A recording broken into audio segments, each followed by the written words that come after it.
My dearest brothers and sisters. This is Hakann speaking. I greet you in peace and love. In several previous messages we have advised you to regularly talk to your soul and to ask your soul for advice whenever you are unsure what you should do. From our perspective, your soul is the best guide you have. If your soul says something that contradicts anything we're saying, please listen to your soul. We advise you to listen to your own soul over anything and anyone else. Today I would like to go in depth about how you can actually talk to your soul. I will give you a few steps that can help you do this for the first time. Eventually you will not need these steps and you can just think, my soul, what should I do today?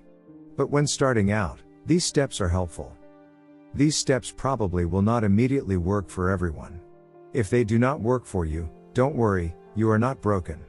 In this case, it's just a matter of doing some more general spiritual work first and then eventually trying this again.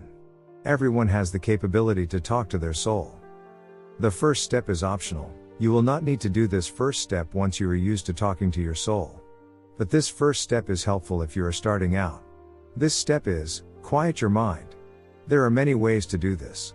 One way to do this is to repeatedly neutrally observe any thoughts and feelings that come up, without judging or trying to change or suppress them. This way your mind will slowly become more still. Often, the things that are brought to your conscious attention are thoughts or feelings that your subconscious thinks you should be consciously aware of. If you've observed it sufficiently without judging it or trying to change it or suppressing it, which may take more than one time, it will generally be resolved and it will stop coming up. Another useful way to quiet your mind is to have a good planning system, so that thoughts like, oh, I still need to do this thing will not come up, because everything is already scheduled. A useful concept here is to never allow anything to be in the I'll do this someday category. If a new task comes up, immediately schedule it, or do it right then. Short tasks should often be done immediately, or delegate it, or decide you simply won't do it, or put it on a Toto, review me monthly list. And then also schedule that you will review that list monthly. Also, it's good to initially brainstorm every task you still need to do and either schedule them, do them immediately, delegate them, decide not to do them or put them on the review me monthly list. Simply never allow there to be a task that's in the I want to do this someday category. Another way of quieting your mind is breathing deeply and slowly, perhaps with one hand on your stomach and one on your heart. You may also have personal ways of stilling your mind that work well for you. Once you are sitting comfortably with a quiet mind, the second step is to say or think, my stomach, what do you want to eat next meal? Then listen. The very first thing that comes up is the answer from your stomach. It will answer in your regular inner voice, but the answer will be from your stomach. This is you telepathically talking to your stomach, which has a consciousness of its own. However, the answer from your stomach won't feel like telepathic contact, even though it is. It will just feel like your inner voice talking to you. Believe that the inner voice answer is actually from your stomach. Don't overthink it. Don't start rationally thinking about if this really was the answer from your stomach. Just ask the question, listen to the very first thing that comes up, and that's your answer. That's it. If you don't hear anything in this step or in next steps, then I would advise you to just keep doing general spiritual work and to try again in perhaps half a year or so. Tunia and I have given a number of suggested spiritual practices in our Path series, such as Hakann, the breathing path, and Hakann, the observation path.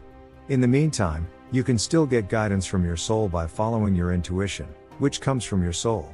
Although don't confuse emotional or egoic preferences for intuition. The third step is to think or say, my heart, what do you think I should do today? Again, listen to the very first thing that comes up.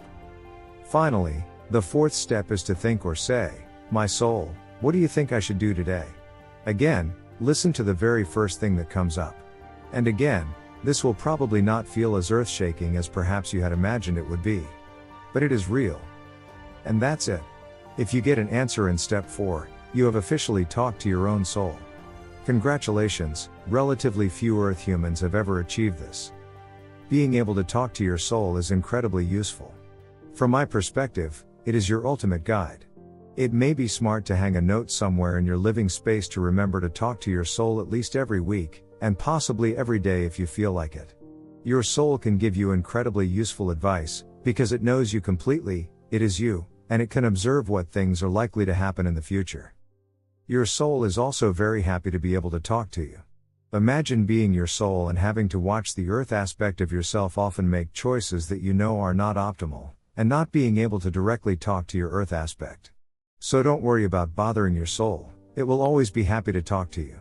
You can even ask it for advice on what you might consider to be trivial matters, such as should I buy apple juice or pear juice?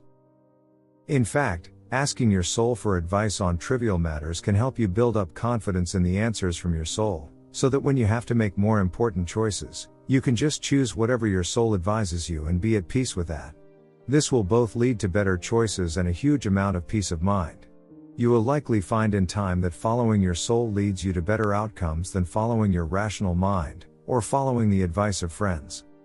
Your soul may not always steer you in the direction that's most comfortable, but it will steer you in a direction that is best for you. Most often following your soul will lead you to becoming happy. And if your soul suggests that you take a seemingly challenging path, you can be assured that you will be able to handle these challenges. Your soul is part of you, it will not suggest that you attempt something that you are unable to accomplish. If you still think that you won't be able to do what your soul suggests that you do, then perhaps you think too lowly of yourself. Two good questions to ask your soul are to think or say, "My soul, what should I do today?" Or, "My soul, how am I doing overall?"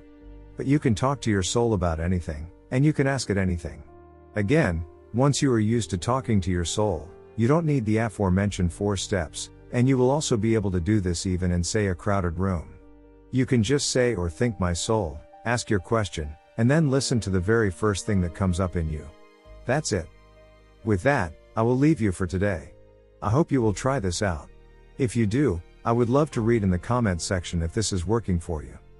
With love, your star brother, Hakann.